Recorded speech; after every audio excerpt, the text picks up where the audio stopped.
Hey gang, Jambo Comics, welcome back to the comic book room.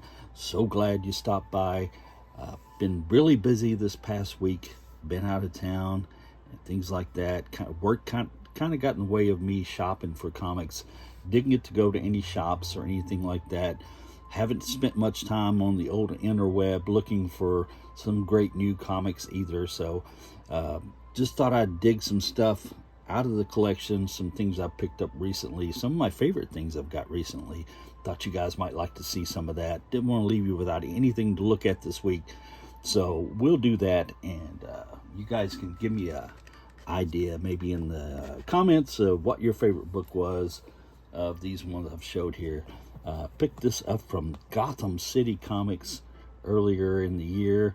This is Submariner number 41.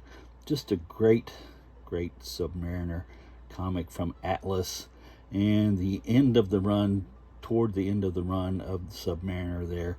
This was about 1955, so at the tail end of the golden age. You can see it still has, well, it has the Comics Code Authority stamp up there in the corner. But all in all, some great golden age action. I'll say golden age, even though it's at the tail end of it. This is a Joe Manili cover, and yeah, just really great.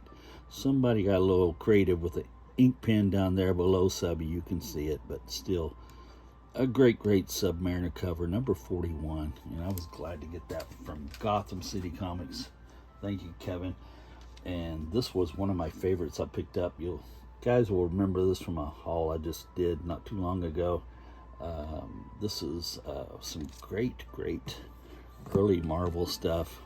Journey into Mystery number 89 with that fantastic Thor cover from Jack Kirby, the king himself. Jack Kirby, great cover, loved it, man. This is probably my favorite character from Marvel, and just you know, this is one of the things I was reading when I was a tiny little tot, was the Mighty Thor. So it's always a favorite of mine, this cover was. And was so glad to get this back in the collection, and it's in pretty decent shape. I mean, it has a few issues, but I mean, unless you're willing to spend thousands on these books, I mean, you can't get them perfect. But that was perfectly fine with me anyway. That one was. And I picked this up not too long ago from My Comic Shop. It's My Comic Shop, it's your comic shop. I think it's everybody's comic shop, but yeah, I just got a good deal on it from them, and it was in nice shape. This is Marvel Superheroes number 12, the first appearance of Captain Marvel, the Marvel version of him. And yeah, just always liked the character. And yeah, it's got some other Golden Age stuff down there at the bottom. Great stuff.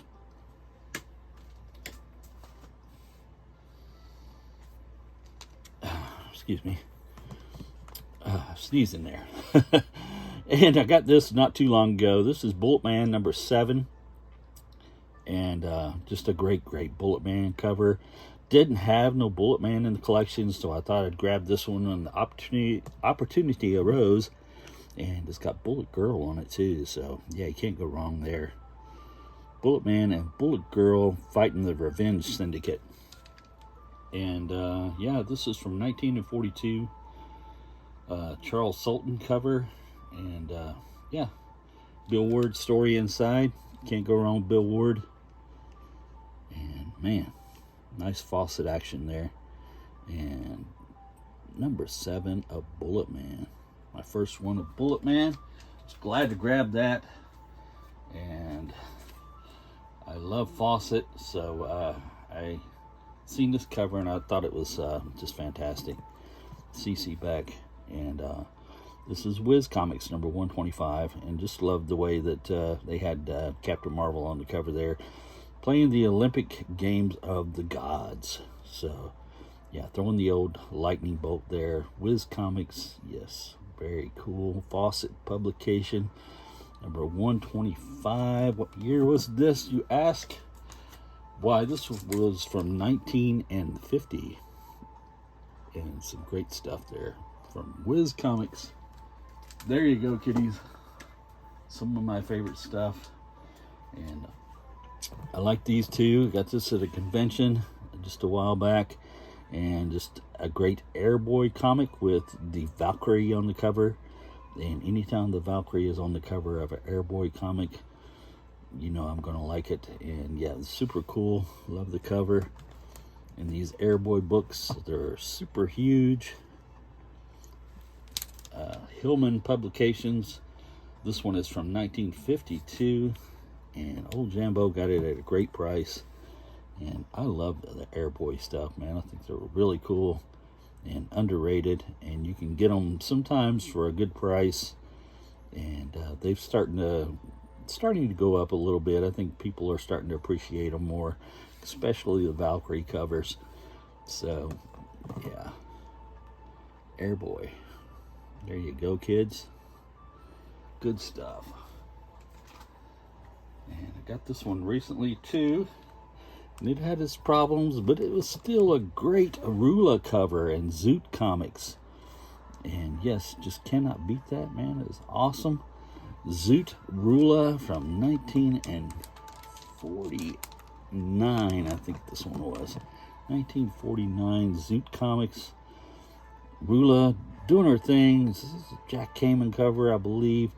And her trying to rescue the girl there is being carried off by the bird creatures. I'm not sure what kind of bird those are. But yeah, she's doing her thing, saving the day. Great cover. A little rough shape, but still, I'll take it. Zoot Comics. And this next one, I couldn't pass it up because I remember seeing this in all the Overstreet guides back in the day and stuff. Zipjet, Supersonic Enemy of Evil. This is number 1. Zipjet number 1, just couldn't pass it up. And yeah, it had its condition problems, but just a great cover. I always remember seeing this and the monster in the background there and stuff, and thinking what a cool cover. And it is that. It's a St. John publication, and it's from 1953. 1953, yeah.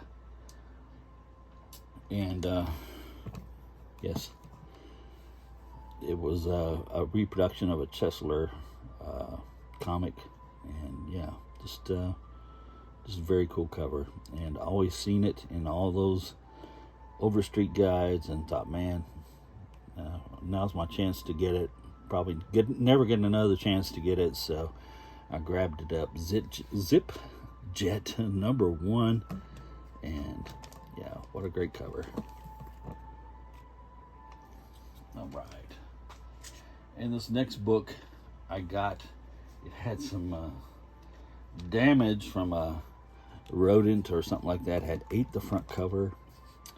And this is Action Comics number 87. Always love these Action Comics from the Golden Age with the big trade dress up there, the big title. And they just look so much better with that big huge title up there across the top, for some reason, to me anyway. Number 87, and like I said, some rodent or something had ate along this side, ate this guy completely off the cover. And so I got a photocopy of the cover and stuck that back in there. I'm not trying to fool anybody.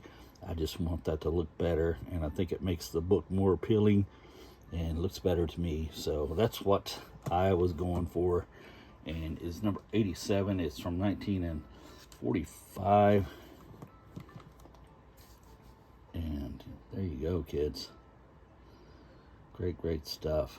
Action Comics. Superman getting hit on the head by the save, not even noticing it, thinks it's gonna rain or something instead.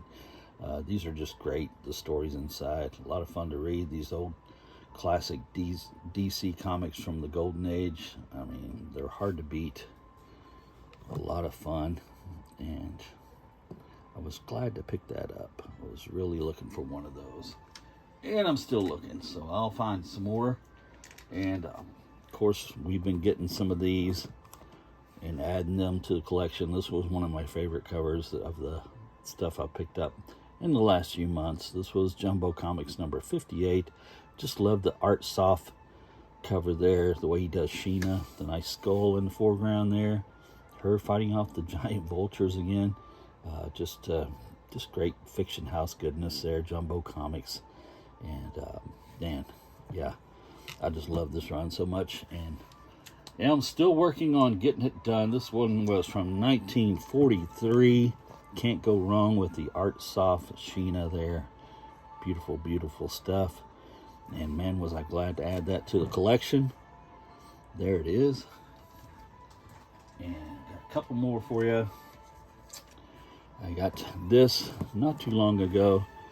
This was Torchy number 6. This was the last of the Torchy run on our own series there.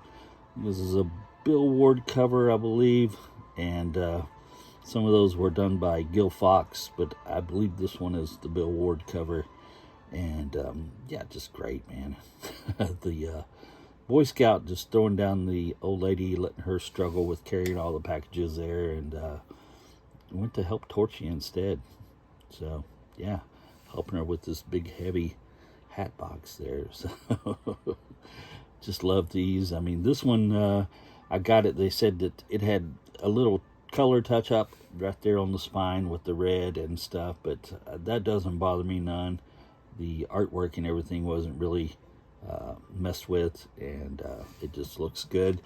Had a big crease there on the front, down on the bottom left, but all in all, still a beautiful copy of Torchy number 6 from Quality Comics. And yeah, it had a Bill Ward cover, and this is from 1950.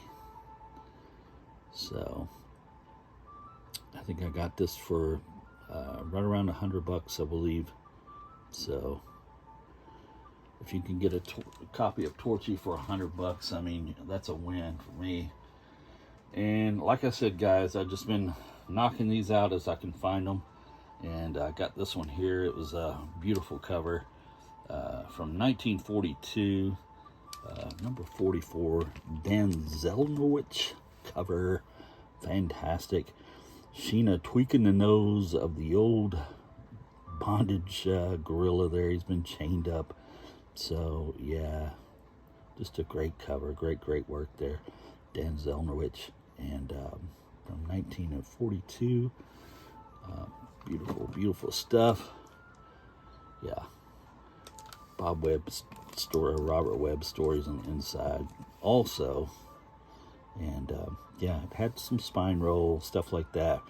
But just getting back there, this is, like I said, number 44. And it's from 1942. Just great, fantastic stuff. And that is it, guys. Just a few books I thought I'd show you and give you something to look at on this wonderful Sunday afternoon. Hopefully you'll get out and enjoy some of that sunshine that's outside. You can check this out later if you don't want to do it while you're outside, but do me a favor and hit that thumbs up for me if you would. If you haven't subscribed to the channel, please do so. We're getting closer and closer to the 900 mark, and it's all hopefully downhill from there. We'll get closer and closer to 1,000. That's our end goal. Get Jambo 1,000 subscribers. And leave me a comment and tell me your favorite book of the ones I showed you here today. And love to hear from you guys. You know that. And as the beautiful Anne Margaret says, why, Anne Margaret says to subscribe. Thank you, guys. Have a great day.